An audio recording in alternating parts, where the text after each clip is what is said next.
ko ibintu bikomeye imihango. Kristi mukuru wanjye bonjour. Yes ashi Uri mukuru? Esa imbazi. nicaye mu bita Sabe Yego. turi mu kiganiro ku isimbi ry'abanyarwanda. Yego. Ndi mukuru wawe. Mukuru wanjye Dr. Bro. Mu bintu bijyanye no gutotezwa. Ndio gutotezwa. Ni ibintu by'ubuganzwa. Ngo ibintu by'ubuganzwa sha. Ibyo bintu bibaho. Bwira Sabe ko atari ubuganzwa ko twe tudatotezwa kuri kamera turatotezwa nyine. Oya hafi bitabiragiriza rero. Kandi ariko kuri zaramuvugisha. Rata Christian.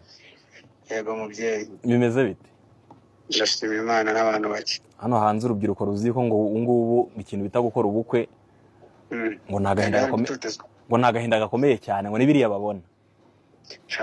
Hano ngo tugiye kujya babwira ngo ikibazo gihari. Nuko tuberetse ko twabaye abana babi nako twebwe ari twe. Uretse baze Christian. Urumva rero twasanze rero ino mihanda nuko tuzajya tubereka ko abagore bacu ari babi. Kuko uyu mugabo abaye mubi buri gihe cyose arabizira. Ntabwo wari wabona umugore wakubise umugabo bakamufunga. Hari umugore nigeze kubona kubita umutipe ngo yamutuburiye ariko ntago bamufunze. Ngabo bazibeshye mukubite rero. None se koko roro modoni ni Miki. Miki? Yani bakuru bacu turabubaha turanabakunda. Muhuriye kuki uko muri ingo ebyiri? Nta kintu twahuriraho cya mbere nuko twese tuziko turi abakristo. Akamubwiza ukuri. Reka nkubwize icyo kirahagije. Uretse. Icyo kirahagije. Kirahagije gute se wowe uri kubaza? Ngereza gukundana n'umuhungu mu rufunguzo rwiwe. None rimwe ndamuhamagara ntiyitaba. Ndavuga okay reka njye kumureba. Reka njye kuba ryari. Ngezeyo nsanga kwe n'undi mukobwa.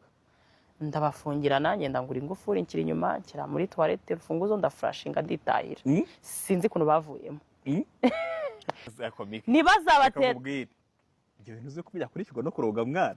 Hoya. Ugasanga abantu bari mu nzu ugahita ufunga urufunguzo ukarujugunya ukigenda. Bose basohotse ba. Nabyo nzi.